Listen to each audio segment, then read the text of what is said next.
Acho que vou começar só demonstrando um negócio que eu deixei como exercício, porque depois eu fiz, depois eu olhei como eu tinha feito no livro e não gostei da maneira como eu tinha feito no livro. Então, deixa eu registrar aqui, que a ideia é que N é um operador normal.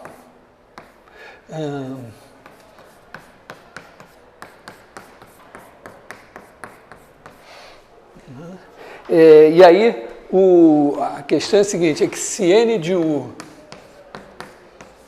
é igual a lambda U, então N estrela de U é lambda barra U. Quer dizer, o operador normal, se você tem um autovetor de N, ele é autovetor de N estrela, e ainda por cima o autovalor é conjugado. Não, ele não é simétrico. É mais ou menos o seguinte, o operador simétrico, ele tem uma base ortonormal de autovetores e os autovalores são reais. Né? Quando A igual a estrela, então é claro que ele comuta com... Né? Mas aqui isso dá base ortonormal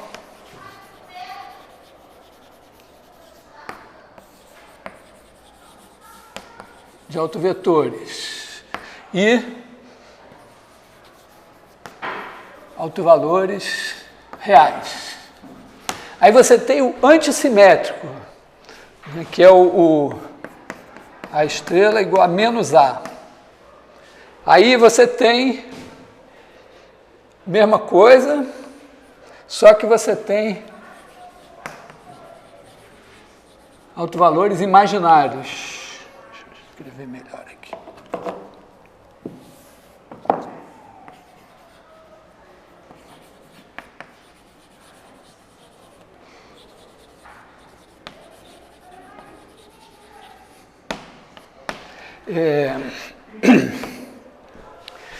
E o fato é que todo operador você escreve como soma de um simétrico com um antissimétrico. Quer dizer, se você tem um operador T, você sempre pode escrever T mais T estrela sobre 2 mais T menos T estrela sobre 2. Esse aqui é simétrico e esse é antissimétrico.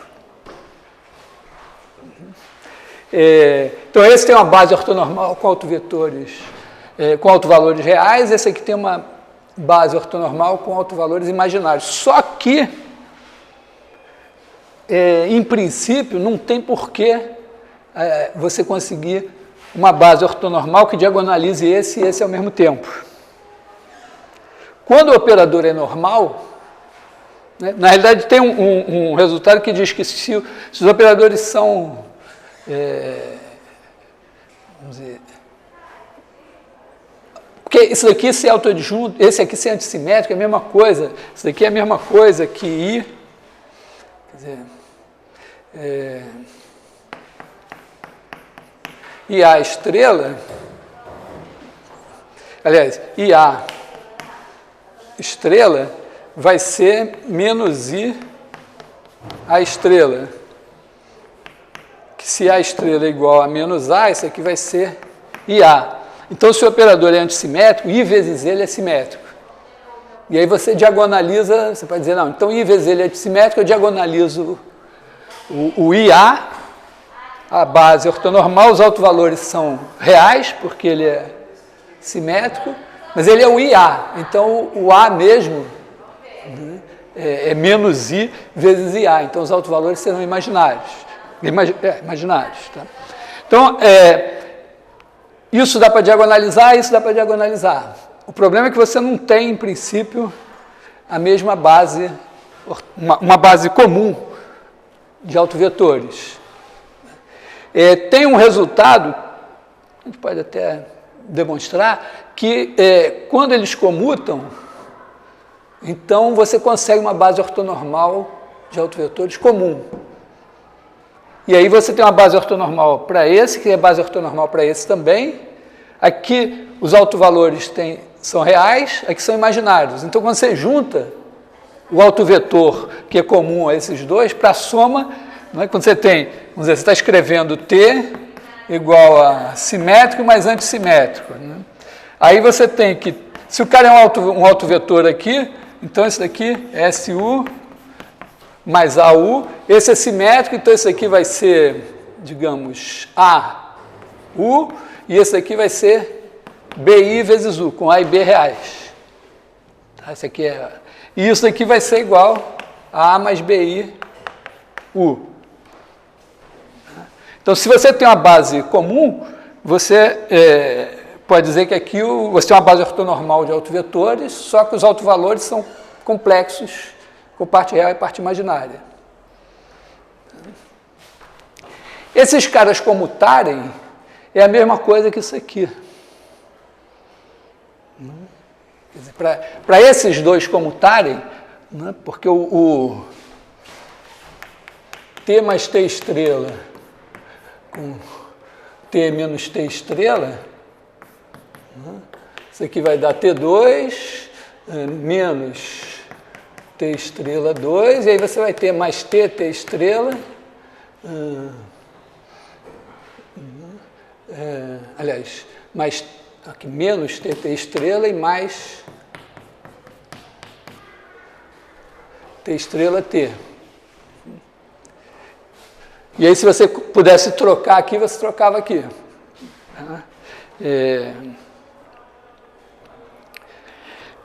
Então, na verdade, quer dizer, o teorema espectral mais geral seria exatamente esse. Você ter um operador que comuta com adjunto, e aí ele tem uma base ortonormal de autovetores, só que aí os autovalores não precisam ser reais. Podem ser números complexos quaisquer. Foi o que a gente demonstrou na aula passada. Lembra que a gente fez uma demonstração direta disso? Isso aqui. Eu nem, vamos dizer, nem preciso fazer esse, porque esse aqui comuta. Se eu demonstrar esse teorema mais geral, esse aqui já caiu tudo aqui. É só observação de que aqui os autovalores, o fato dos autovalores aqui serem reais é independente do teorema espectral. Quer dizer, você, certo? Isso aqui, autovalores reais, simplesmente você tem se A de U igual a lambda U, então você tem A de U, isso é igual a lambda norma de U ao quadrado. Porque você bota a lambda U aqui. Mas isso daqui é igual a U A de U. Aí sai lambda U aqui, mas aí sai lambda barra norma de U ao quadrado. Se você supõe que U é diferente de zero, para ser um autovetor, então lambda é igual a lambda barra. Então é real. No caso antissimétrico, né, porque esse aqui é o adjunto. Né? Oi. O estrela é definido, vamos dizer, você pode definir ele assim, né? Se você tem o T estrela, né, a rigor, né,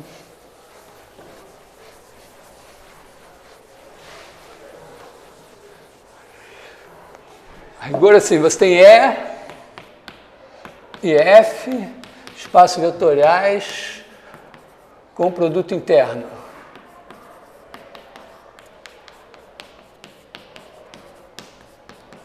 Aí você tem um operador T, quer dizer, um operador não, transformação linear T de E em F. Linear. Aqui em dimensão finita sempre. Tá? Então, você tem um operador T estrela de F em E que satisfaz o seguinte, T de UV igual a U T estrela V, para todos U e V, aliás, para todo U pertencente a E e para todo V pertencente a F. Tá? E vamos dizer, para você ter uma visão simples disso, É você fazer simplesmente, você pega a matriz A11, A1N, AM1, AMN, multiplica por U1, o N, faz o produto escalar por V1, VM. Aí você faz a conta, quer dizer, isso aqui vai dar, vamos dizer, isso aqui vai dar uma soma, né, que vai ter, vamos dizer assim, A1, U1, mais A1N, UN, isso aqui, V1 barra, porque estamos nos complexos, mais AM1, U1, mais AMN, UN, VM, barra. Aí você, em vez de botar em evidência assim, né, os VMs estão em evidência, você olha para cá e diz, aqui todas essas têm o 1, então eu tiro o 1 e boto esses caras multiplicando por esses aqui. Aí, se não tivesse as barras, daria a transposta, isso daria o 1, o N, vezes a transposta,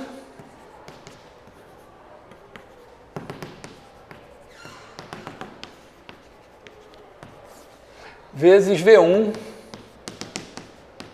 VM. Só que, quando você faz o produto, quando você faz isso aqui, você tem as barras desses, mas não tem as barras desses. E quando você multiplica aqui, vai ter que ter as barras de todo mundo. Então, para dar igual, você tem que botar as barras aqui. Então, é como você dizer que a adjunta é a transformação definida pela transposta conjugada. Você pega a matriz transposta conjugada, faz a adjunta. Em termos matriciais, isso daqui é o que eu acabei de mostrar aqui. Tá? Então, sempre você, vamos dizer, quando os espaços são reais, a adjunta é dada pela transposta. Quando o espaço é complexo, tem que botar a transposta conjugada. Quando a matriz é quadrada, faz sentido você pensar em comutar.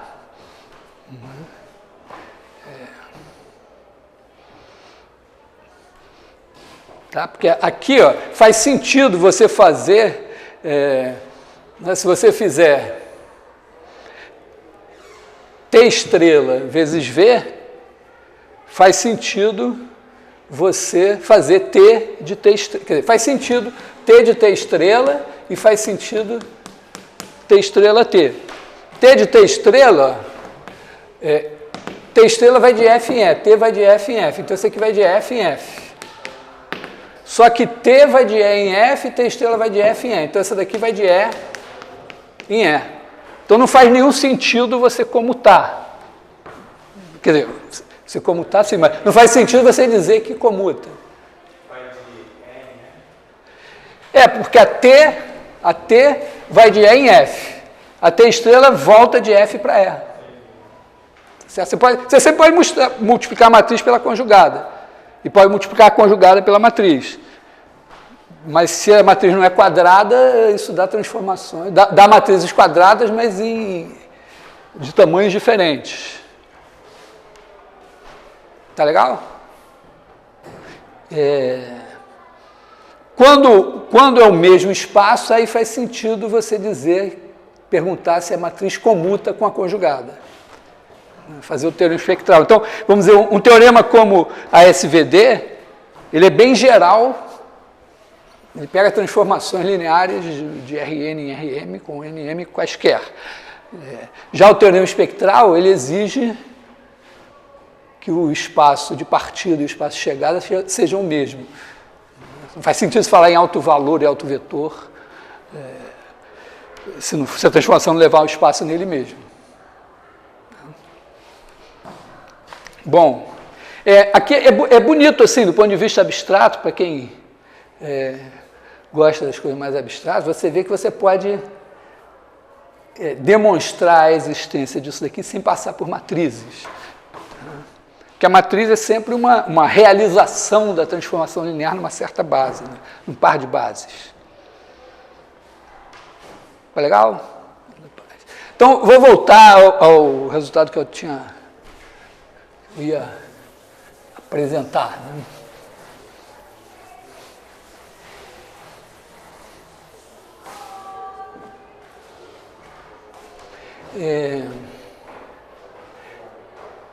Então, vamos dizer que N de E em E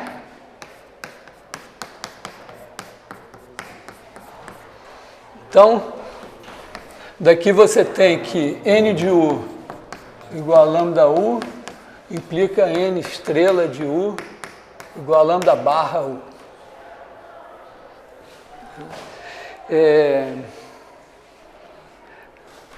A demonstração é até meio boba, assim.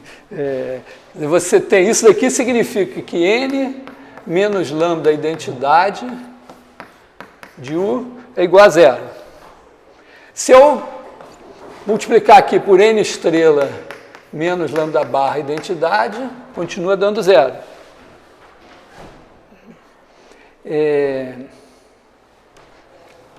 Só que isso daqui comuta. Então, eu posso escrever N menos lambda I vezes N barra menos lambda barra I, U, igual a zero. Tá? Comuta porque eu estou supondo que N estrela N é igual a N estrela. E o resto todo comuta. Aí, eu faço uma coisa boba. Multiplico assim, ó, N menos lambda I, N estrela menos lambda barra I, U, escalar U, isso também dá zero. Porque se isso daqui é zero, eu multiplico por U, dá zero. Agora eu pego e aplico a definição da adjunta, né? Isso aqui vai dar N estrela menos lambda I, lambda barra I, U. E agora eu posso pegar e botar aqui a adjunta. Mas a adjunta de N menos lambda I é N estrela menos lambda barra I.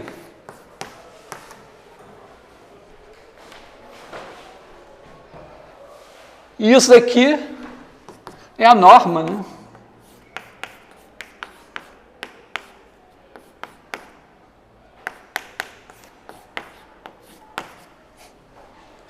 Então, se a norma desse cara é zero, né? Então esse cara é zero.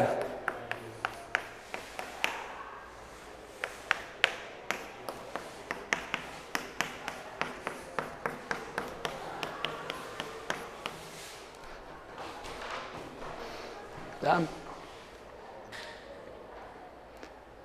E aí, com essa observação simples, né, a gente mostra o teorema espectral para operadores normais. Porque como você está no espaço complexo e está em dimensão finita, você sempre tem um alto valor. Né? Lembra isso, né? Que a demonstração do teorema espectral real, o problema é você demonstra o teorema em dimensão 1, demonstra até em dimensão 2, tem um macete para demonstrar, bom, consegue mostrar em dimensão 2 também. Aí em dimensão 3, você pode pegar o polinômio característico e dizer, ele é um polinômio de grau 3, ele tem uma raiz real. Tem uma raiz real, então tem um outro valor, tem um outro vetor. E aí você pega esse outro vetor e mostra que o espaço ortogonal a ele é invariante. Aí é um espaço de dimensão 2, o operador é autoadjunto nesse espaço, ele tem uma base ortonormal de autovetores nesse espaço, junta com o outro cara, tem uma base ortonormal do R3 todo. Aí você quer passar para R4. Aí,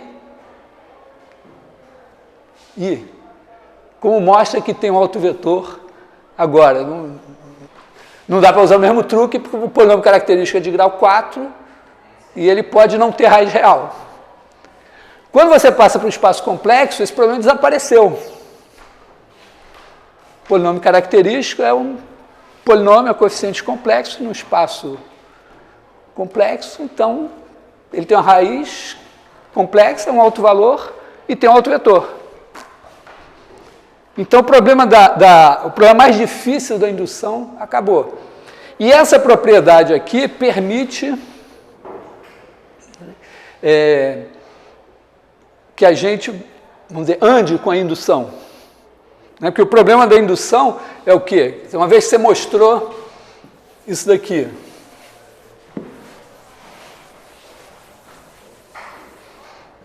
aí você, teorema espectral.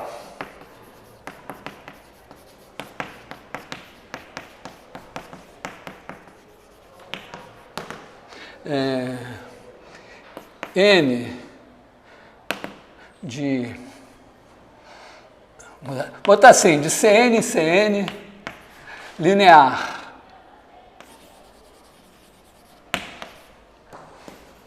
e normal, quer dizer que N estrela é igual a N estrela N,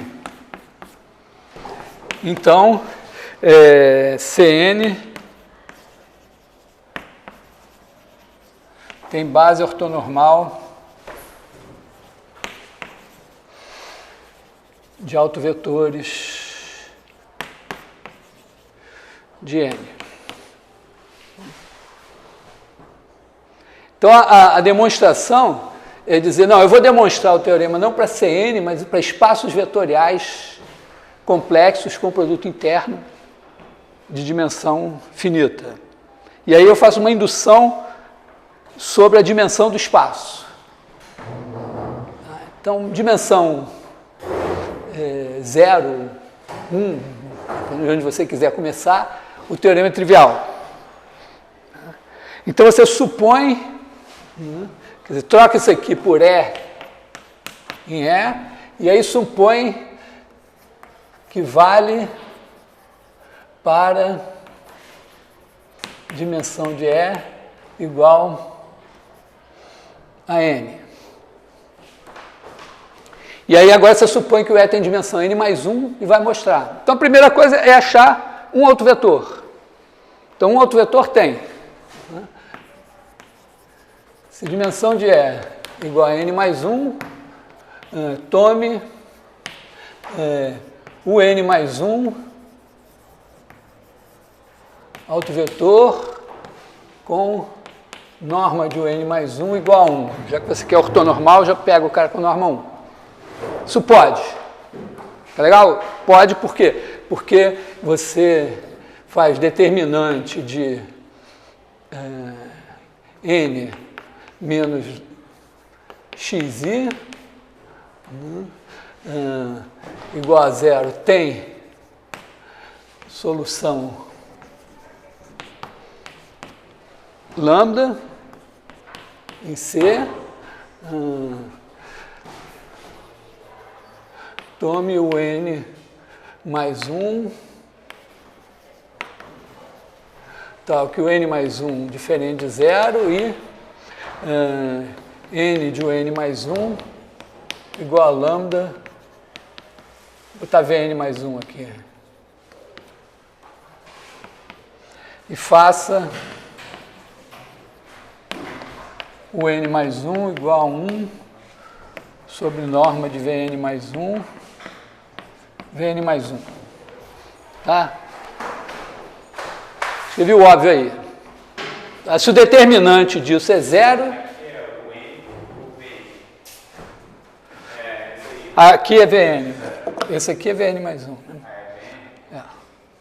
É porque eu estou fazendo assim bem... Quer dizer, se o determinante disso é 0, para um certo lambda, então esse negócio com lambda aqui não é uma bijeção.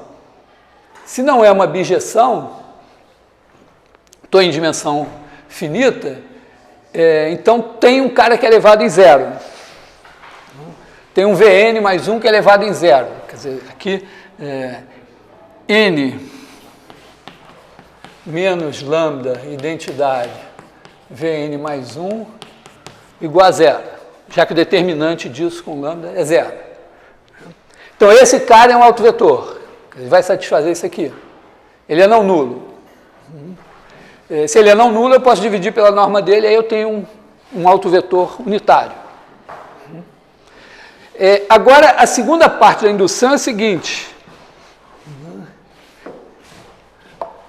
Então, achei o n mais 1. Então eu estou assim, ó, tem aqui o n mais 1. Quando é complexo, esse desenho assim de lambda n mais 1 vezes o n mais 1 na mesma reta, pode ser meio... Ele está perdendo alguma coisa, né? Porque os complexos têm dimensão 2. Então, uma reta complexa é um plano, na verdade. Tá, mas, tudo bem. O que importa é o seguinte. Mas o desenho de Rn funciona aqui também. Então, você tem esse cara daqui. Aí você chama de E0 igual ao conjunto dos V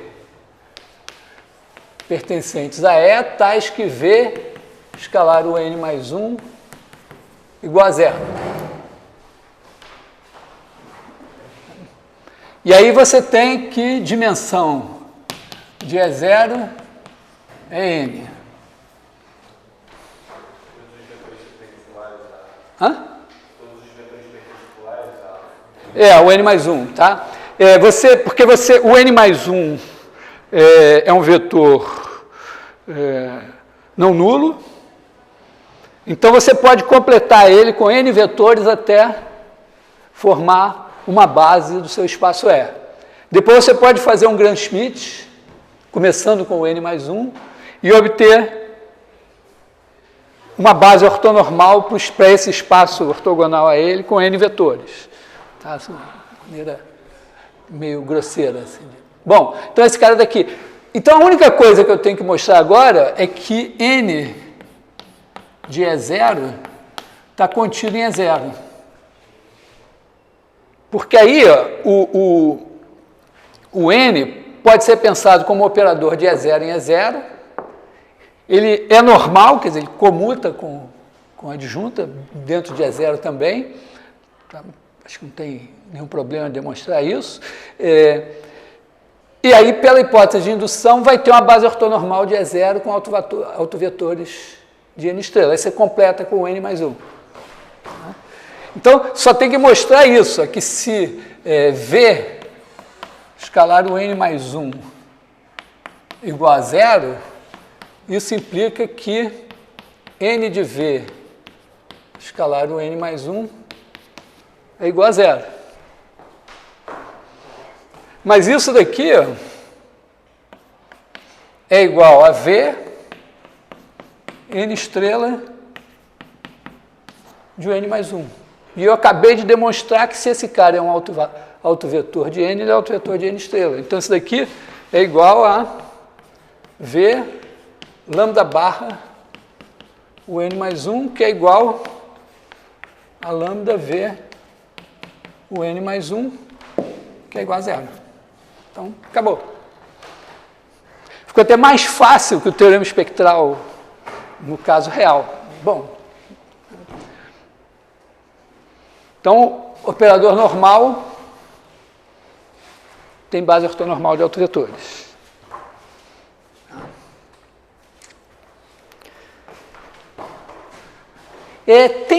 Tem uma coisa que eu queria comentar mesmo, quer dizer, os operadores, meio assim, os operadores normais, você pode pensar meio como se fossem, quer dizer, os operadores em geral lineares, você pode pensar meio como se fossem os números complexos, e aí os operadores simétricos desempenham o papel dos números reais, e os operadores antissimétricos dos números complexos.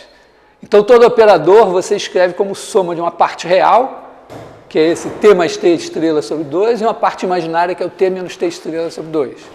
É como se você fizesse uma analogia assim, né?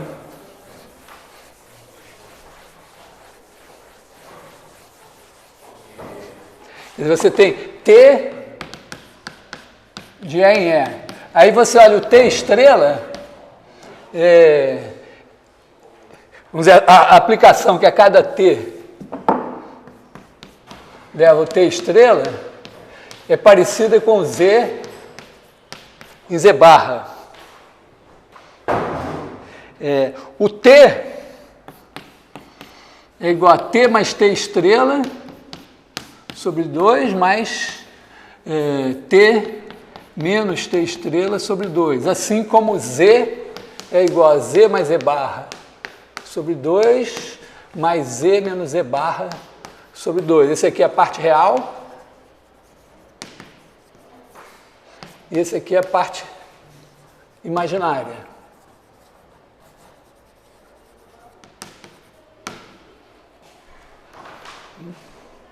Isso aí decorre das propriedades dos números? Isso aqui? É. Né? A mais BI é o Z. Z barra é igual a menos BI. Soma dá 2A. Subtrai dá 2BI. Aqui é 2i. Quer dizer, isso aqui, z menos z barra, na verdade é z menos z barra sobre 2i, a parte imaginária é esse assim. Ou simplesmente você faz z menos z barra, pode botar sem o 2 aqui, tá? Aí está chamando a parte imaginária, incluindo o i. É que geralmente a gente chama de parte imaginária só sem o i. Divide por i, mas deixa assim mesmo. Então esse daqui é simétrico. E esse aqui é antissimétrico.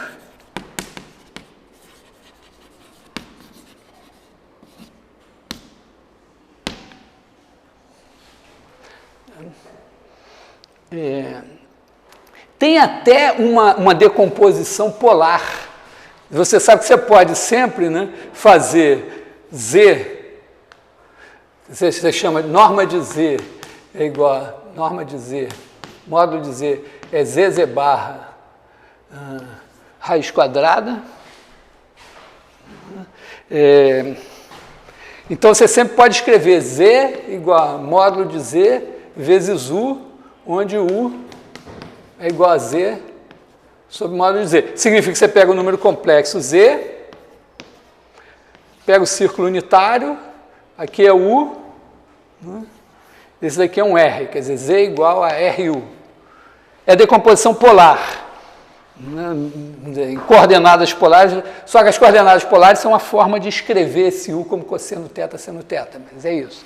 Então aqui você também pode pegar o T e escrever como alguma coisa assim, do tipo A vezes U, com esse daqui, A igual a estrela, e esse daqui, U estrela igual a identidade. Quer dizer, aqui um simétrico e aqui um unitário. Tem uma maneira de mostrar isso. Também, vamos dizer, você também pode fazer T igual a V vezes um outro A. Vezes um B, assim, também. Tá? Com esse daqui unitário e esse daqui simétrico. Não sei se eu devo mostrar isso.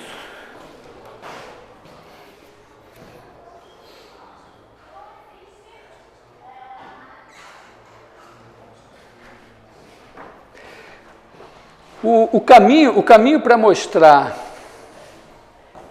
isso daqui, nessa forma polar, repara, o que você tem que fazer no caso complexo? Né? Você tem que pegar o Z, multiplicar pelo Z barra e tirar a raiz quadrada para obter esse R.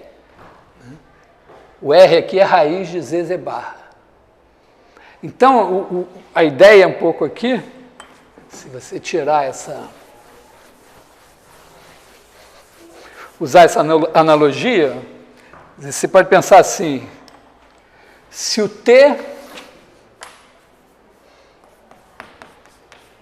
é igual a vezes U, você pode fazer o T estrela é igual a U estrela A estrela, só que o A estrela é igual a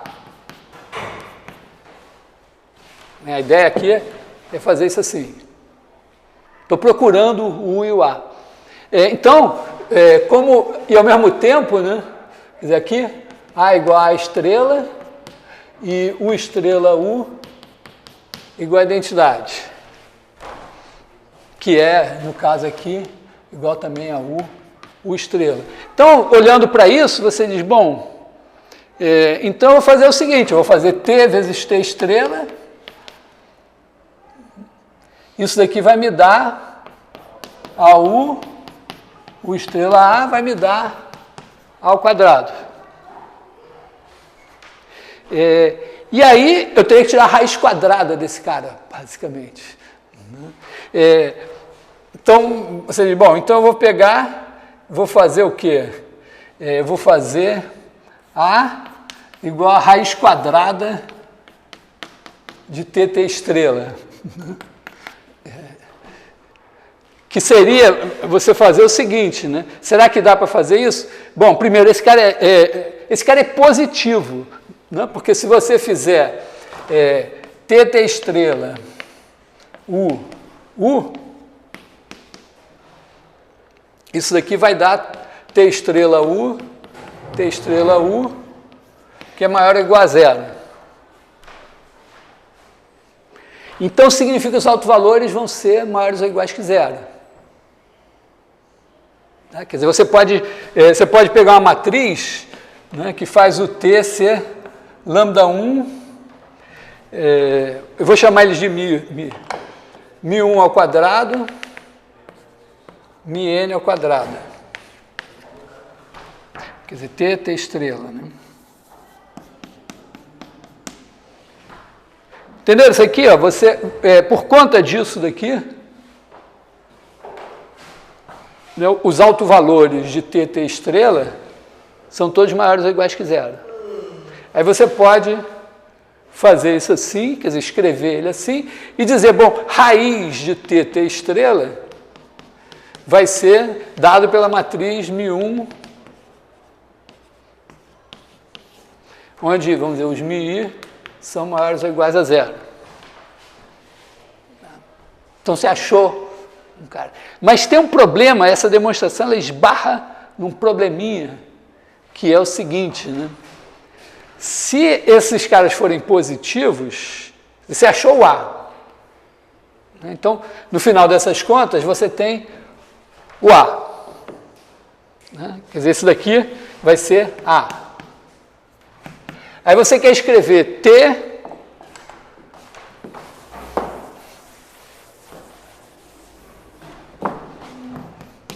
igual a AU. Se você tem o A, se você puder inverter, você simplesmente escreve assim, né? U igual a T A menos 1.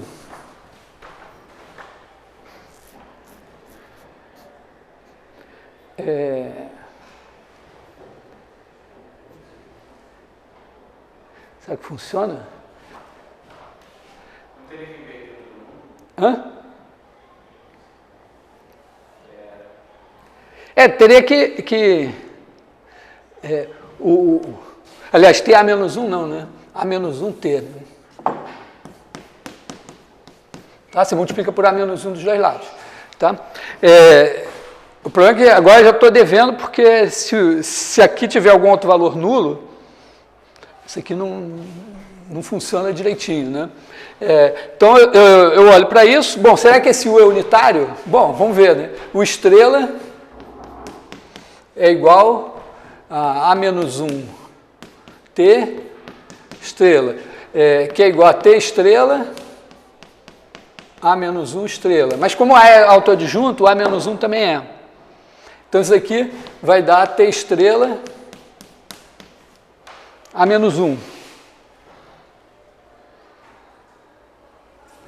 Aí, ó, se você fizer U estrela, isso vai dar A menos 1 T estrela A menos 1. Mas TT estrela é A2. Então, isso aqui vai ser A menos 1, A2, A menos 1, que é igual a identidade. E aí, beleza. Mas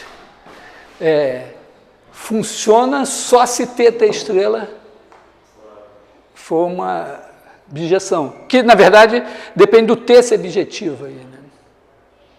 Tá? Porque isso aqui equivale a você dizer que, vamos dizer, T estrela U vezes T estrela U é maior que zero sempre, que significa que T estrela U nunca é nulo.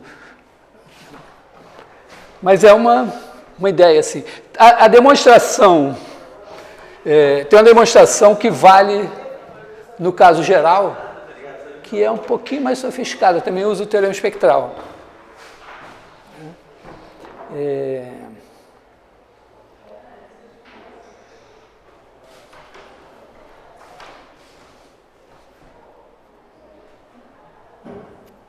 Se eu faço ela...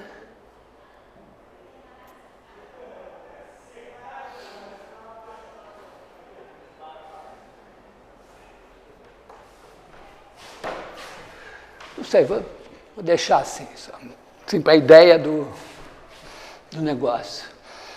Vou deixar. Provavelmente vou deixar como exercício, vou fazer na próxima aula. Se eu não fizer na próxima aula, cai na prova. Bom, se eu fizer também pode cair. Então, bom, não é porque eu queria falar daquela coisa da segunda derivada, da discretização da segunda derivada como matriz. Hã? Que eu comecei a falar na aula passada.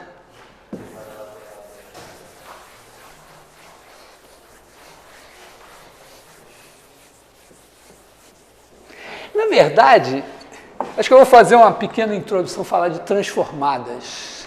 Assim, transformadas.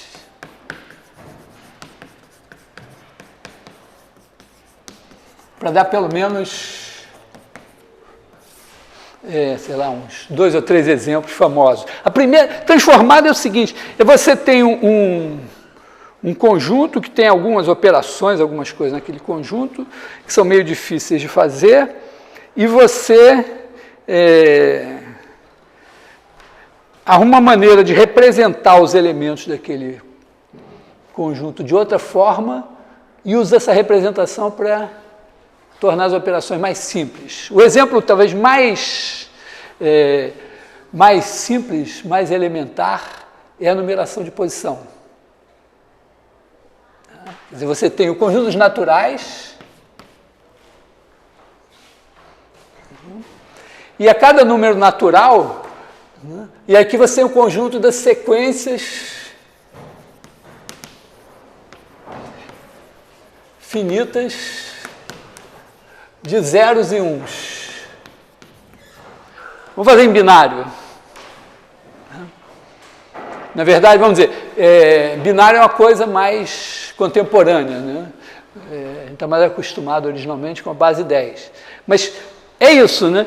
Quer dizer, cada número natural, né? Cada número n, você associa a ele uma sequência 1, 0, 0, 1, 0, 1, 1, 1, 0, uma coisa assim. E você sabe, na verdade, você sabe o contrário, né, inicialmente. Quer dizer, isso daqui, você sabe que isso daqui é 0, mais 2, mais 4, mais 8, mais 0, mais 32, mais 0, mais 0, mais 256, se não me engano, né? Tá? Então, vamos dizer, escrito na base 10 agora. Então, isso aqui, você transforma os números naturais, são assim, coisas assim, e somar fica facílimo. Multiplicar, um pouco mais difícil, mas somar, por exemplo, fica facílimo, né?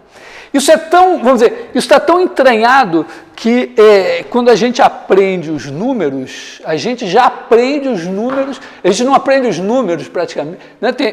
A gente quase que aprende já a representação dos números. Inclusive, tem acho que um erro muito comum, quando você está com uma criança, em vez de representar, né, os números assim, 1, 2, 3, 4, já fazer aqui 1, 2, 3, 4, isso aqui não faz nenhum sentido. O que faz sentido é isso aqui. Isso que a gente tem que aprender primeiro. Tá? Mas depois, vamos dizer, depois desses números você tem a representação, que pode ser na base 10, na base 2 e tal. É isso. Tá? Então essa é a primeira transformada da nossa vida, que depois é estendida para os números reais. Né? Primeiro para os números racionais e depois para os números reais. Você bota vírgula e tal, para num certo ponto, aí você tem os racionais que não são dízimas periódicas, depois mas vale as dízimas periódicas também, depois você admite sequências infinitas para cá, né? Quer dizer, você fica uma coisa assim, vírgula, e aí o lado de cá pode ser infinito. E aí você tem os números reais. Então essa é a primeira transformada. Acho que a segunda transformada, vamos dizer, isso vai ser uma revolução. A segunda transformada, essa daqui eu não, infelizmente acho que eu não tenho o nome de quem inventou isso. A segunda transformada é a transformada de Newton.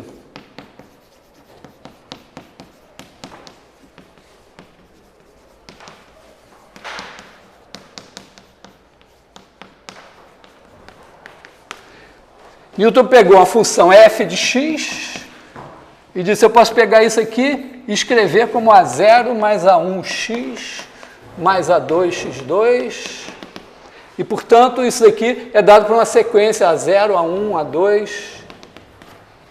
Então, Newton associou a cada função, claro, não tinha na época dele ainda muito rigor em relação a isso, mas funções conhecidas, e ele pegava a função e escrevia como uma série de potências. Isso ficou conhecido como série de Taylor. Mas, na verdade, o Newton inventou isso e ele fazia na marra. Não tinha negócio de usar a derivada. Claro, depois você percebe, talvez essa seja a contribuição do Taylor, não sei direito, você percebe que esses caras aqui podem ser obtidos pelas derivadas. E isso facilita a vida, por exemplo, para calcular derivadas. Você calcula derivando termo a termo, resolve equações diferenciais, faz umas tantas coisas. O Newton usou isso para aproximar, para dizer, para aproximar eu jogo fora esses negócios aqui, fez misérias com essa coisa. A transformada de Newton, ela vai se estender para os complexos depois. Quer dizer, você pega uma função de variável complexa e escreve como uma série de potências complexas.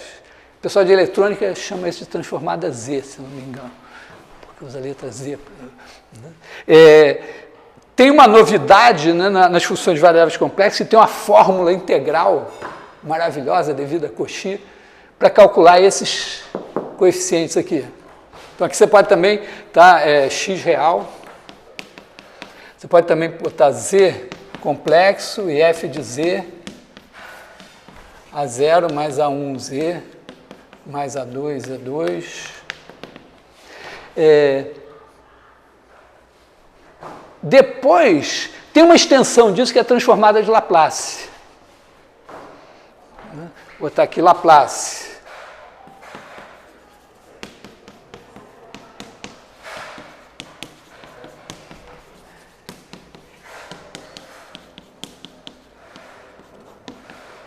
A transformada de Laplace é a seguinte, é você usar, em vez de usar só as potências inteiras, usar todas as potências.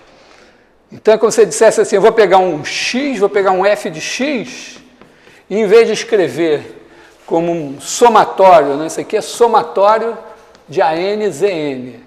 É como se dissesse assim, de n igual a 0 a infinito. Você faz a integral de 0 a infinito de A de t, x elevado a t. Basicamente, isso aqui. Não é assim que se escreve. Vou reformular a transformada de Laplace.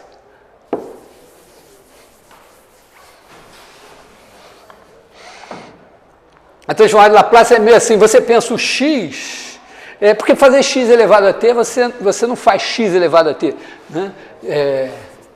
X elevado a t, você faz e elevado a t logaritmo de x. E aí você chama esse cara daqui de S. De menos S. Logaritmo neperiano de x. Vocês aprendem como log ou como ln? Log eu também aprendi assim, mas depois ainda tem aquela coisa do logaritmo de base 10 e tal, aí eu comecei a usar ln. Tá? Mas aí você chama o logaritmo de x de menos s, e aí você pega f de x, na verdade você pega o seguinte, você faz o caminho inverso aqui. Ó. Aqui você pode pegar a sequência AN, né, com a sequência desses caras, você constrói isso. Aqui, se você tiver a de t, você pode fazer a de t, x elevado a menos st, aliás, é elevado a menos st, desculpa. Integrar de t igual a 0 até t infinito e chamar isso daqui de transformada de Laplace de A calculada em S. Tá? É como se você tivesse vindo daqui para cá. Em vez de ser a função de x, você faz a função de S. E aí isso também é usado para resolver equações diferenciais, fazer umas tantas coisas, uma outra transformada. Né? A transformada de Laplace, eu não sei exatamente, o Laplace deve ter esbarrado nisso, mas acho que ela foi desenvolvida mais tarde, aí no século XX. Depois você tem uma outra transformada, que é a transformada de Fourier, uma série de Fourier, transformada de Fourier.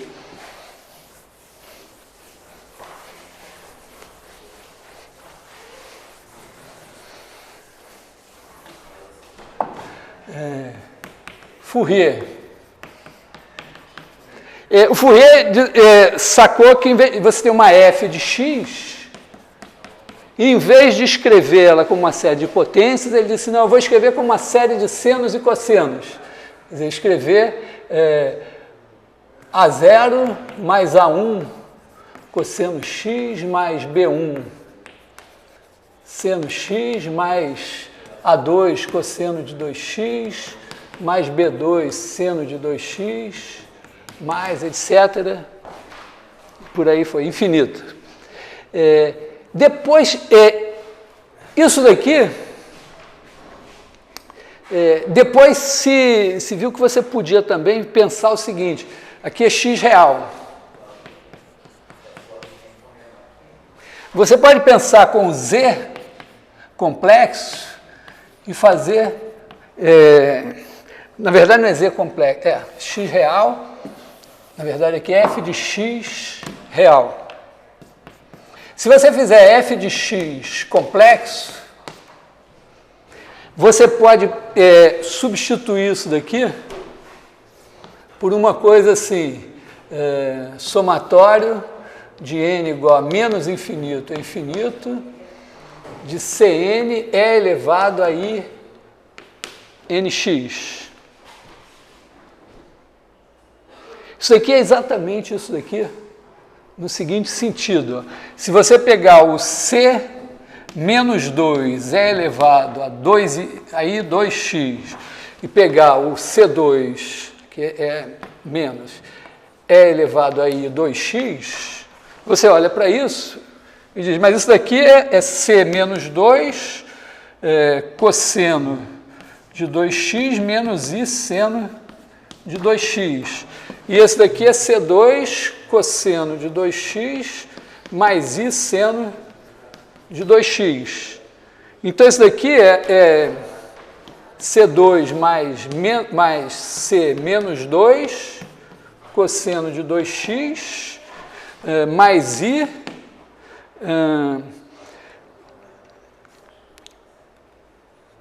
C2 menos C menos 2 seno de 2x. Então, onde você tem aqui... Porque, repara, aqui você tem, para cada n, você tem o seno e o cosseno. Cosseno e o seno. E aqui, para cada n, você tem o e elevado a menos inx e o e elevado a inx, para cada n natural. Então você pode grupar esses dois, fazer assim, e fazer aparecer o cosseno e o seno. Então, se você pensar que esses caras aqui poderiam ser complexos, esses aqui são complexos também. Se tiver que ser real, você diz, eu vou exigir que isso aqui seja real e esse aqui também. Tá? Então, isso está ligado, isso aqui está ligado ao seguinte, né? Aos autovalores e autovetores da segunda derivada. Senos e cossenos são funções periódicas. O Fourier estudou vários problemas da barra e tal, mas pensa assim, né? Pensa assim, que você está pensando funções f de S1 em C. S1 é o círculo unitário. Então, na verdade, são F1, são F de 0, 2π em C, com 0 e 2π pensando como se fosse a mesma coisa, ou simplesmente F de R em C, com F de x mais 2π igual a F de x. Tá? Que é uma F de período 2π. Nesse espaço, isso aqui é um espaço de funções. Tem um operador linear mais famoso quando você está trabalhando com funções é a derivada, que a cada função associa a sua derivada. E tem a segunda derivada, que está envolvida no problema que o Fourier estava estudando, né? E, no fundo, esse negócio todo partiu do seguinte: eu tenho o operador D2, vamos chamar o meu espaço acho que eu vou...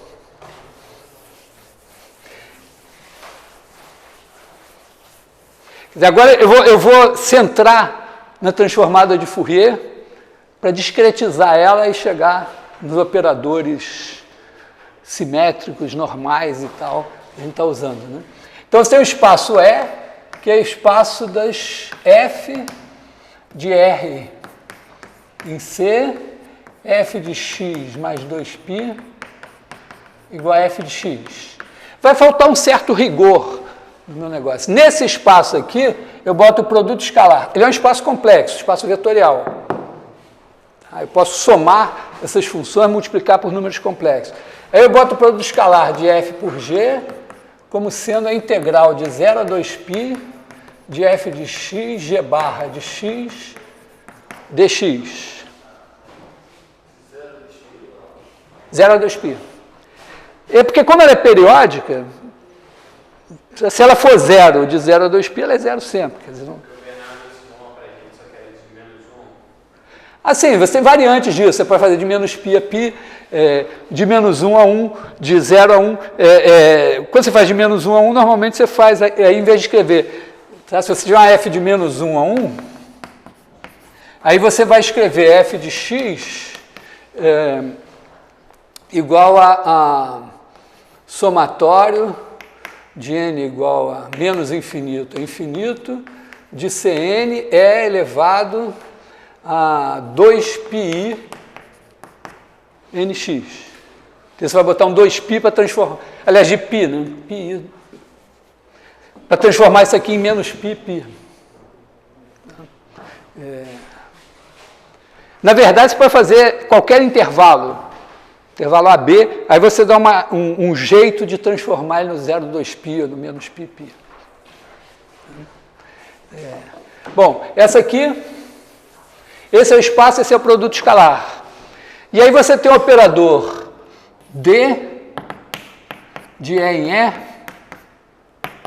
entre aspas, porque você não pode derivar todas as funções, e se você se restringir às deriváveis, a derivada pode não ser derivável, então eu boto entre aspas, né, que leva cada f em f'. E aí você tem o operador D2, que é a segunda derivada.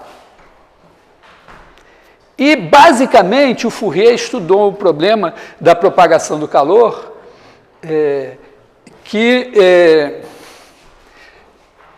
pensa assim, a f como sendo o estado. Tá? Pega aqui o intervalo 0, 2π, Na verdade, isso aqui está ligado, o fato de ser periódica aqui, apareceu na barra, mas pensa assim numa placa, num disco, e representado em coordenadas polares. Então, tem a variável R e a variável θ. E a θ exatamente, vamos dizer, corresponde a cosseno θ, seno θ, e vamos dizer, o ângulo θ, depois de 2π, ele volta no mesmo lugar. Então, são funções periódicas que podem surgir numa situação assim. Tem outras situações, mas o fato aqui é que, no caso do Fourier, quando a gente está estudando a propagação do calor, quando você olha uma função assim, se isso aqui corresponder, digamos, à temperatura, você tem aqui o ponto x, aqui o x mais h, o x menos h, aqui está mais quente do que aqui. Então, daqui passa calor para cá. E aqui está mais frio que aqui. Então, daqui passa calor para cá. Agora, observa o seguinte, que se você olhar mais detalhadamente, essa função é côncava, e aqui, ó, a diferença de temperatura é menor do que aqui. Então, esse aqui vai passar menos calor para cá do que esse está passando para cá, de maneira que a temperatura aqui cai. E aqui, côncavo significa D2F menor que zero. Então, quando a segunda derivada é negativa, a temperatura cai. Se, ao contrário, a segunda derivada for positiva, ou você tiver uma coisa assim, aqui você tem uma diferença de temperatura maior do que aqui. Então, esse aqui ganha mais calor do de cá do que ele passa para cá. Então, a temperatura dele sobe. Então, a variação da temperatura ao longo do tempo é determinada, em cada ponto, pelo sinal da segunda derivada. Pela segunda derivada. Não é só o sinal, né? Quanto mais positiva ela for, mais vai ganhar temperatura, quanto mais negativa, mais vai perder a temperatura, vai diminuir a temperatura. Então, esse cara daqui, basicamente, o negócio do Fourier era uma equação diferencial em que esse cara era importante. Não vou entrar no detalhe da equação diferencial. Então, isso daqui pode ser visto como um problema seguinte: eu quero achar os autovalores e autovetores desse cara. Então, eu estou procurando resolver o seguinte: D2φ igual a lambda φ, com φ no meu espaço E. Φ é uma função, é um elemento de E, então é uma função. E aí, surpresa, esse é o primeiro operador autoadjunto da história. Tá? Má notícia, assim, vamos dizer, operadores simétricos não apareceram brincando com cônicas ou com matrizezinhas quadradas. No caso das cônicas até aparece, mas não foi assim que foi feito exatamente. Realmente eles entram com força na matemática aqui.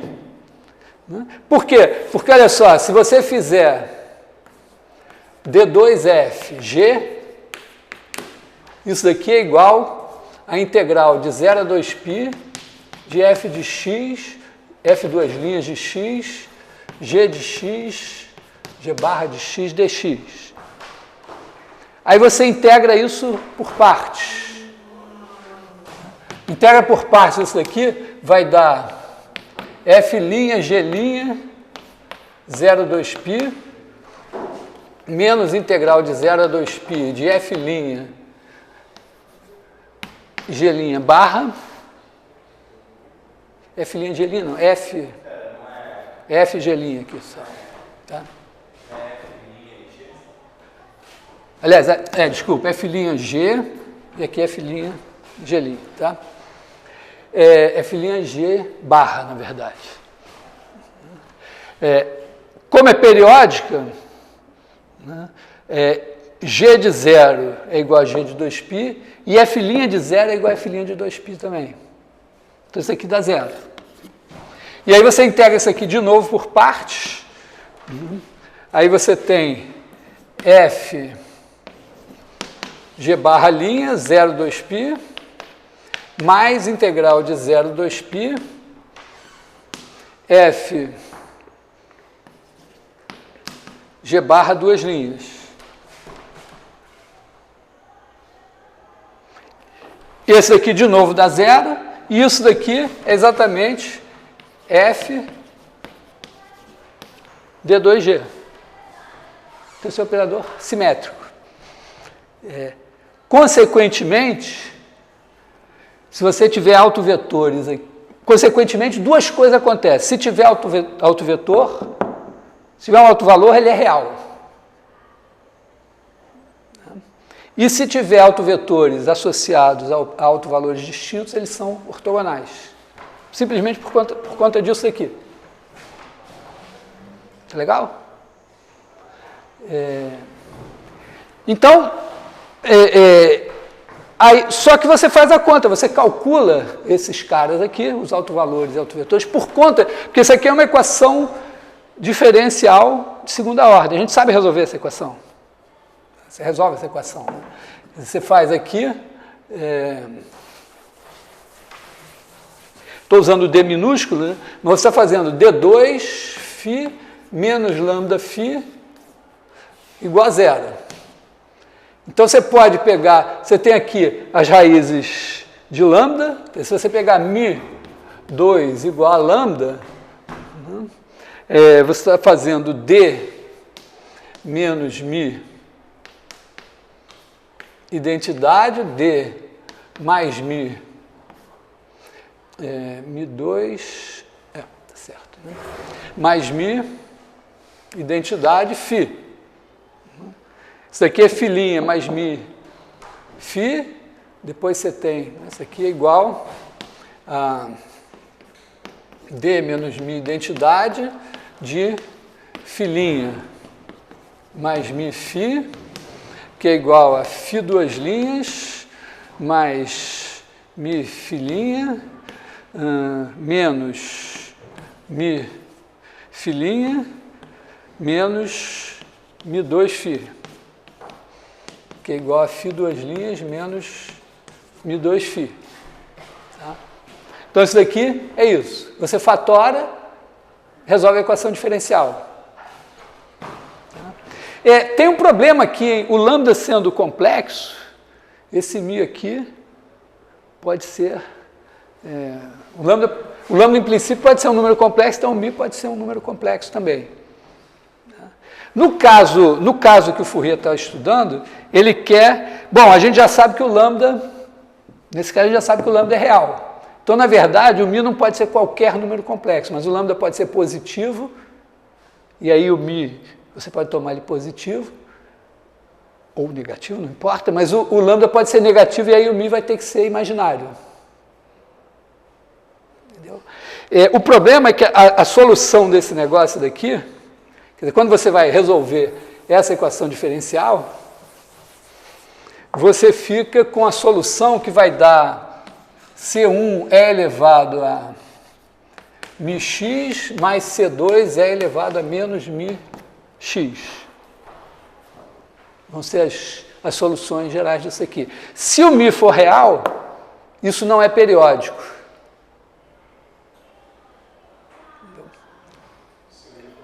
Se o μ for real, isso não é periódico. Porque você calcula isso não é porque aqui isso vai dar em zero, ó, você vai ter C1 de zero mais C2, aliás, C1 vezes, quer dizer, fazendo zero, C1 mais C2 é o valor dessa função em zero. Vai ser igual a C1 é elevado a 2πμ mais C2 é elevado a menos 2πμ. E depois, você derivando, você vai ter aqui, se você derivar isso, né, vai ter μ, que multiplica C1 menos C2, é igual a μ, que multiplica C1 é elevado a 2π πμ menos C2 é elevado a menos 2 πμ. Pode cortar, vamos dizer, supondo aqui que o μ igual a zero não tem interesse, assim, mas você poderia pensar o μ igual a zero. E aí você vai ter isso assim. Aí você resolve os determinantes e tal, e vê que isso daqui não tem solução, supondo que o μ é real. Quando o μ é imaginário, você vai cair nisso daqui, né? Uma coisa assim, e aí isso vai ser periódico exatamente quando o μ for um múltiplo inteiro de 2π. Quer dizer, isso aqui só vai ter solução quando o μ for igual a 2n. Aqui no caso é n, né? Porque na verdade μ é igual a n pertencente a z. E aí sim, e aí você vai ter lambda μ igual a ni, na verdade. Lambda igual a menos n2. Então, resolvendo, eu estou saltando aqui para não ficar queimando todo o meu tempo resolvendo isso. O fato é o seguinte, você vai resolver esse problema daqui e você chega à conclusão que os únicos autovalores possíveis, por conta da periodicidade, né? Porque você tem que ter a função em zero igual a em 2π, a derivada também. As únicas soluções possíveis são lambda n igual a menos n2, tá? E com φn de x, essencialmente um múltiplo de e elevado a nx. Aqui com n pertencente a z. Quer dizer que aqui, na realidade, esse autovalor menos n2, por exemplo, menos 9, ele tem o e elevado a 3iz, 3ix, e o e elevado a menos 3ix como autovetores. Então, 9 seria o autovalor. Menos 9 é o autovalor. Tá? Cada autovalor, diferente de zero, tem dois autovetores linearmente independentes, que são esses aqui.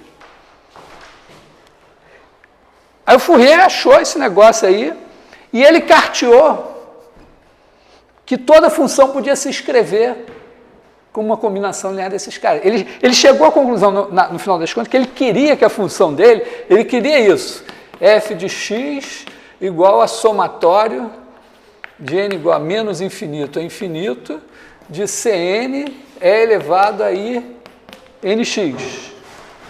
Isso aqui, ele precisava, no final das contas, o problema dele estaria resolvido se ele conseguisse escrever toda a função assim. Na verdade, ele estava com senos e cossenos, que é a versão real. E ele foi lá, já contei essa história, mas realmente ele foi lá e pegou, desenvolveu tudo em série de Taylor, fez um contarel e chegou que ia dar, depois ele disse, não, mas eu tive uma ideia melhor. Ele não sabia que tinha esse produto escalar, não existia produto escalar. Tá? Então ele simplesmente olhou para isso e disse, eu quero escrever a minha f assim. Então, se eu quiser o Cn, se eu quiser digamos que eu tenho um certo n0, eu quero quem é o Cn0. Aí ele pegou e disse, bom, então isso aqui é f de x igual a pontinhos c menos n0, sei lá, menos 2 é elevado a menos 2i x mais c menos 1 é elevado a menos ix mais c0 mais c1 é elevado a ix mais cn é elevado a nx mais etc.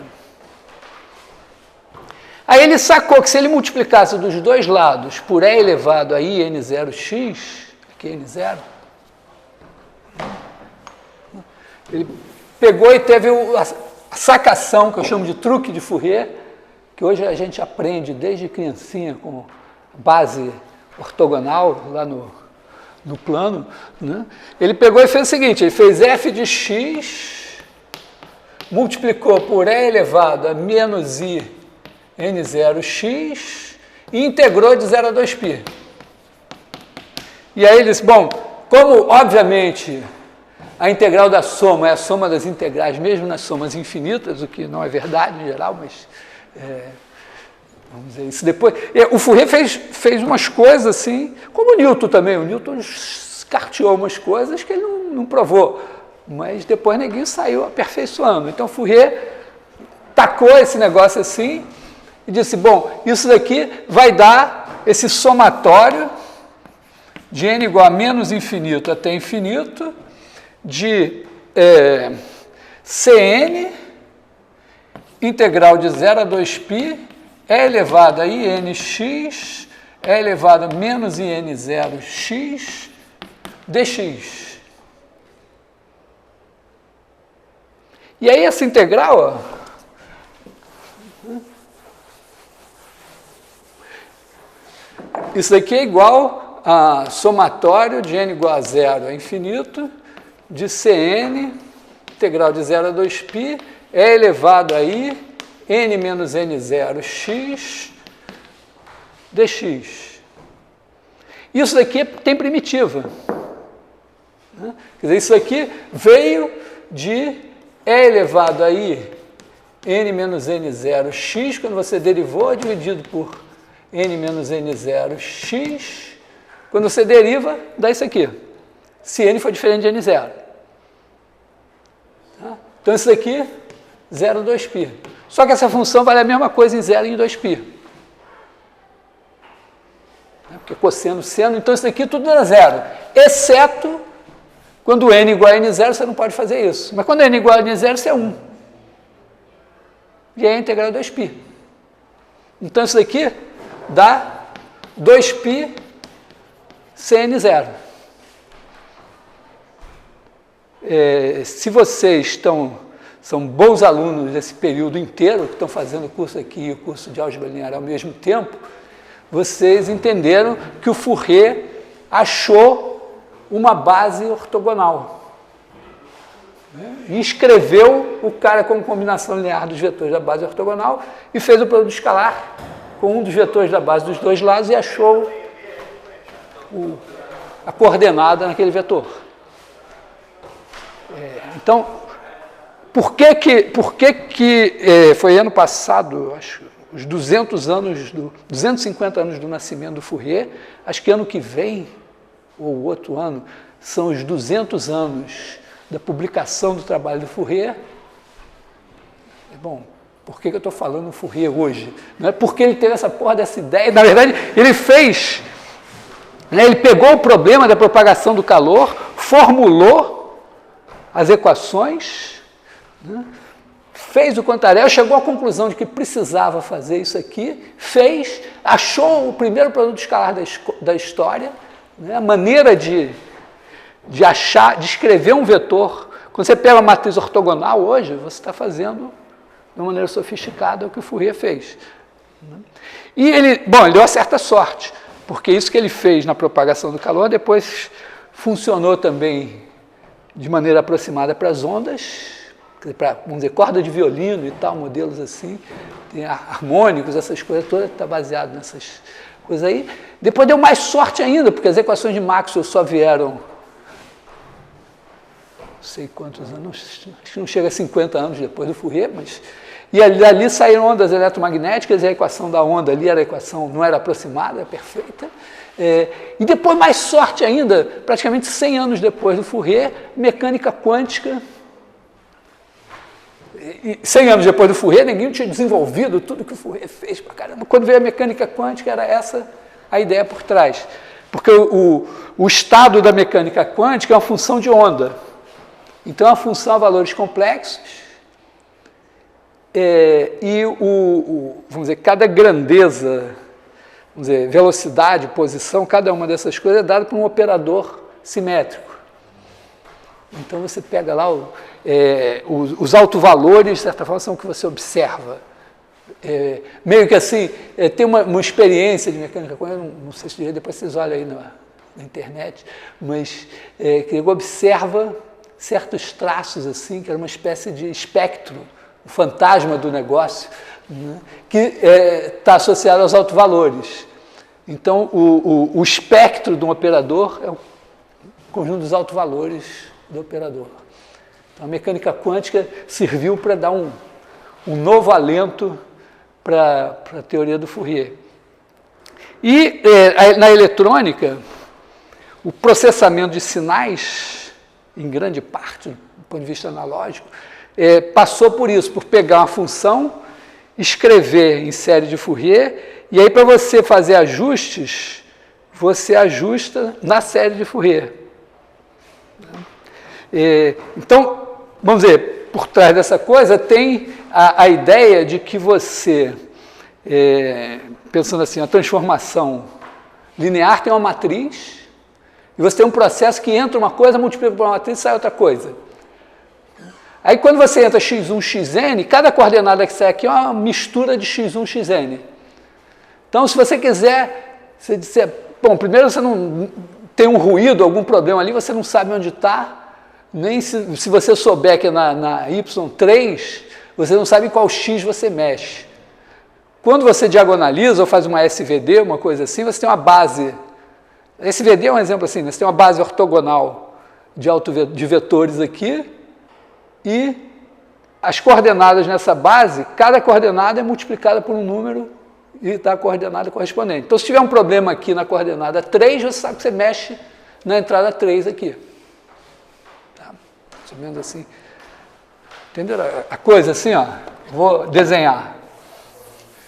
Em matemática não é ofensivo, né? Não entendeu o que é que desenha. A gente tem que desenhar, né?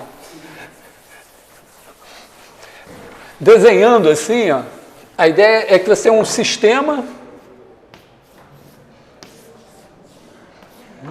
aí entra aqui x1, xn, e sai aqui y1, yn. Se isso aqui é dado por uma matriz assim,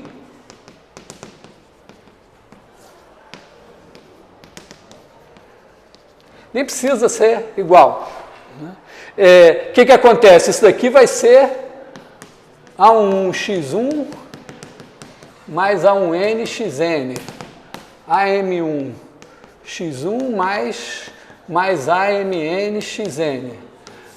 Aí, digamos, aconteceu um problema, tem alguma coisa aqui que eu quero mudar. Primeiro, pode ser que eu não seja claro onde é que eu mudo. Mas se eu souber, eu quero mudar nessa coordenada aqui, mas aí para mudar nessa coordenada, ela depende de todas, onde é que eu mexo aqui? Principalmente porque se eu mexer aqui, vai mexer em todas as outras coordenadas, quer dizer, ainda por cima eu posso consertar essa e desarranjar as outras. Se, ao contrário, você tem alguma coisa assim, né, diagonal, aqui sai, vou botar N aqui,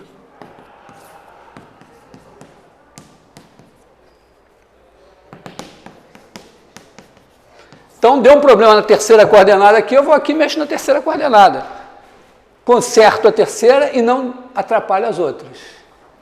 Então, processamento de sinais, uma visão muito grosseira, muito tosca, está baseado nesse tipo de ideia. Você pegar o sistema que é dado por uma certa matriz e você mudar a base. Vamos dizer, o que é mudar a base? Essencialmente multiplicar a sua entrada por uma matriz ortogonal que muda as coordenadas e multiplicar a sua saída por uma outra matriz ortogonal que muda a sua saída. E aí você mexe não nas entradas originais, mas nas entradas modificadas. Bom, é isso. Né? Que horas são? 2h40. Bom, acho que essa história só vai terminar na aula que vem, mas então Fourier fez isso. Beleza. Agora nós estamos né, 200 anos depois de Fourier, temos computadores e tal, e tudo. Então, quando nós temos uma função, vou pensar assim, uma U de R em R, de R em C, periódica, e aí periódica pode ser qualquer período, mas eu vou manter o 2π por tradição, tá? U de x mais 2π igual a U de x, para todo x. Eu vou fazer o seguinte, né? Eu vou pensar assim, vou pensar só o intervalo 0, 2π, vou partir em n pedaços, né? Então aqui vai ser 0, 1, 2π vai ser o n. A coordenada 0 e a coordenada n são a mesma. Então eu vou ter aqui, vamos dizer, a minha função u, né? Ela vai chegar aqui assim, vai ser isso, mas eu vou olhar para u assim, né?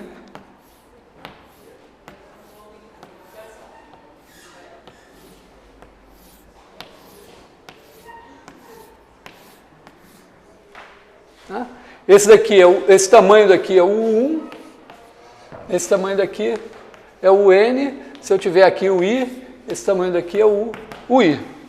Estou fazendo um desenho real. Então isso aqui vocês estão vendo um vetor em Rn, desenhado aqui, né? Você pode somar ele graficamente, multiplicar por escalar e tudo, está tudo aqui, né? E aí a gente, para pensar, vamos dizer, para traduzir a coisa da segunda derivada, a gente introduz a segunda derivada como? Você pode fazer a derivada, então U passa a ser agora, passa a estar em Rn, quer dizer, você troca esse daqui por isso daqui, ou Cn, na verdade, né? Eu vou escrever Cn e vou desenhar Rn. Né? E aí você tem a derivada à direita, vai ser o quê? Quer dizer, isso aqui é um vetor, né? U é igual a U1, UN. Uma maneira simples de usar os índices aqui é pensar que os índices são nos inteiros módulo N. Então, 0 é igual a N, N mais 1 é igual a 1. Tá? Então, vamos pensar em termos... Então, esse cara daí, a iésima coordenada dele vai ser o quê? Vai ser igual a U I mais 1 menos o I sobre H. Quem é H? H. H é igual a 2π sobre N. Tá? Então, isso aqui é a derivada à direita. E a derivada à esquerda de U índice I vai ser o UI menos 1 sobre H. E, obviamente, não tem uma melhor que a outra. Então, quando eu faço a segunda derivada, eu faço assim, eu primeiro derivo a esquerda e a segunda vez eu derivo a direita. Ou derivo primeiro a direita e depois a esquerda.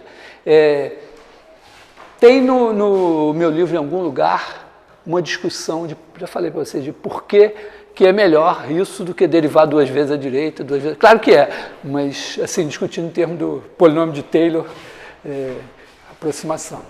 Bom, então isso vai dar, quando você faz a segunda derivada, D2, você pode fazer assim, você pode fazer D mais, D menos, e pode fazer D menos, D mais. As duas dão igual, a mesma coisa. E aí você faz, isso aqui, D2U índice I, vai dar UI menos 1, menos 2UI, mais UI mais 1 sobre H2. Então, isso é o discretizado da segunda derivada. E aí, se você pegar e fizer a matriz desse D2, dá uma coisa assim, né? Você tem na diagonal menos 2, e aqui você tem 1, aliás, 1, tudo cheio de 1, né? Aqui, tem aqui assim, menos 2 aqui menorzinho, tá? E só que a derivada desse daqui, como é periódico, né? Você faz esse, você faz menos 2 vezes esse, mais esse e mais esse. Isso é uma tridiagonal e tudo o resto não? Não, ela é tridiagonal aqui, mas ainda não é... Oi. Não tem que o quê? Ah.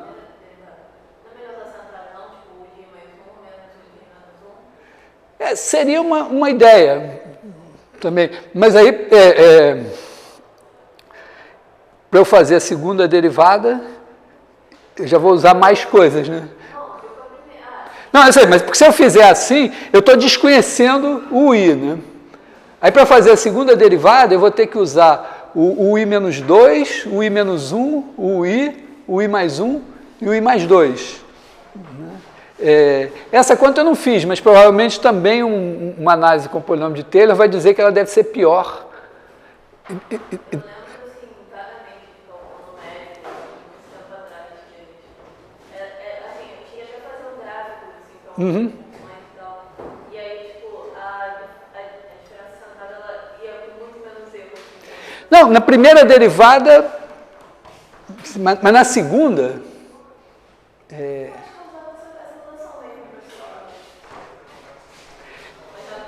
Não, mas eu digo que se você fizer na primeira, se na segunda você... Está certo? Porque na segunda você tem aqui i menos 2, i menos 1, i mais 1, i mais 2. Aí você vai usar, para a segunda derivada, você vai usar a derivada aqui e a derivada aqui. Então você vai usar esse e esse. E no outro você vai usar esse e esse. Então você vai usar esse e esse. Enquanto que no que eu estou fazendo, você vai usar i menos 1 e i mais 1. Você vai usar esses três aqui. Então, essa conta eu não fiz, mas se você for analisar, provavelmente esse daqui vai dar menos erro do que esse. Você está usando mais longe aqui. Tá? Bom... Não importa, vamos dizer, vou dar esse argumento assim, meio chutado, mas é razoável, né? Você pensar que se você, para fazer a segunda derivada, você vai usar pontos que estão mais longe, em vez dos pontos que estão mais perto, provavelmente aqui vai dar mais erro do que aqui. Olhando para a matriz disso, então a matriz disso tem os menos 2 na diagonal principal, acima da diagonal principal você tem 1, abaixo da diagonal principal você tem 1, só que quando você olha o 1, você tem que olhar o 0. O 0 é o n. Então, esse cara daqui, ainda tem um 1 aqui. E o n, você tem que usar o n menos 1, que está aqui, e o n mais 1, que é o 0. Então, você tem um outro 1 que está aqui. Tá? Isso é o efeito de ser periódico. A matriz continua sendo simétrica. Então, o nosso problema agora, então, é olhar para esse operador, né? Quer dizer, nós partimos do Fourier e chegamos agora num operador D2 de Cn em Cn, dado por essa matriz assim. Menos 2, 1, 1 aqui, 1 aqui, o resto é 0. É um operador simétrico. Pelo trabalho do Fourier, a gente pode pensar o quê? Bom, aqui vai ter uma base ortogonal de autovetores, que ele é simétrico, onde estudar o teorema espectral. Essa base ortonormal de autovetores, ou base ortogonal de autovetores que a gente vai obter aqui, deve ter a ver com o que a gente fez no caso contínuo. Né? Quer dizer, a expectativa é o quê? Que os autovalores e autovetores aqui tenham a ver com os autovalores e autovetores do trabalho do Fourier. E que quando o n tender a infinito, deve tender para a solução do problema do Fourier. Tá? Isso aqui, inclusive, vamos dizer, o produto escalar aqui, a gente pode pensar como uma integral. Né? Porque você pode pegar aqui ó, a função U, a função V. Se você pensar aqui a função V, né? Também definida assim.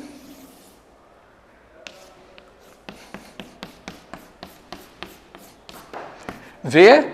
Então você pode pensar o produto escalar de U por V como somatório de, vou botar K igual a 1 até N de UK VK conjugado, e eu ousaria dizer que eu vou botar aqui um H. Por que eu vou botar um H aqui? Porque eu quero que lembre a integral. Se eu fosse fazer numericamente essa integral, eu faria o K, VK conjugado vezes H e somaria. Então, vou botar isso em homenagem. Tá? Não muda nada, porque é uma constante, mas... então, esse produto escalar de Cn aqui é a integral discretizada também. E com esse produto escalar, que é equivalente ao do Cn, esse operador é simétrico, então... o nosso programa agora, assim, para a próxima aula, é explorar esse negócio, olhar quem são, como vocês tiveram que fazer na prova, que em geral vocês saíram bem. Reparei assim, vocês, álgebra linear vocês estão sabendo, geometria não sabem porra nenhuma, mas... Não, teve um cara que acertou aquela questão da vista em perspectiva, aquela que tinha uma assíntota lá no... reta, assim, teve um cara que acertou. Né? Aquela que ninguém nem tentou, o cara fez. E teve um cara, que foi o Luiz, que viu que o produto de duas retas, duas equações de reta, você não precisa multiplicar para usar o algoritmo, você pode analisar diretamente, é mais fácil. Mas essa questão, a outra questão lá dos círculos tangentes e tal, fracasso. Alguns fizeram alguma coisa, assim, mas dizer que fizeram tudo, ninguém fez. Bom, mas então vocês já exploraram uma parte disso na prova, e a ideia aqui é o seguinte, é que a gente pode, de uma maneira extremamente fácil, calcular os autovalores e autovetores desse negócio. Porque aqui, esse operador, na verdade tem 1 sobre H2 aqui, né? Esse operador D2 é 1 sobre H2, isso daqui é o seguinte, ó, você tem menos 2 vezes a identidade, que é essa diagonal aqui, e você tem o shift à direita e à esquerda. O operador S, né? E aqui o shift à direita e o shift à esquerda, um é inverso do outro, só que eles são operadores ortogonais. Quer dizer, vamos dizer, se você tirar o zero e vamos dizer, se você esquecer essa parte daqui, assim, e olhar só para isso daqui é a transformação que leva o E1 no E2, o E2 no E3, o N menos 1 no EN e o EN no E1. Então é uma permutação, leva base ortonormal em base ortonormal, então essa é uma matriz ortogonal, a inversa é a transposta conjugada, no caso aí. Tá? Então esse cara é assim. E aí, esse cara é normal. Né? Porque S estrela é igual a I, que é igual a S estrela S. Então, ele tem uma base ortonormal de autovetores, que são autovetores de S e autovetores de S estrela. E os autovalores de S estrela são os conjugados dos autovalores de S. E você só faz a conta, você vê na marra, assim, né, que os autovalores de S são as raízes enésimas da unidade, os complexos. Raízes enésimas da unidade é elevado a I, N, 2, I, K2π sobre N. Né? Senos e cossenos, exponencial, tá? E aí você faz umas contas. Então, minha ideia é só mostrar um pouco. Esse negócio aqui é conhecido como transformada discreta de Fourier, que é justamente você pegar um cara em CN e escrever na base de autovetores desse bicho aqui. Que são é legal que os autovetores são exatamente os discretizados dos autovetores do problema contínuo. Os autovalores não são exatamente, mas quando n tende para infinito, os autovalores, vamos dizer, você fixa um autovalor centésimo. Quando n vai para infinito, o centésimo autovalor tende para o menos 100 ao quadrado, que é o autovalor lá do outro.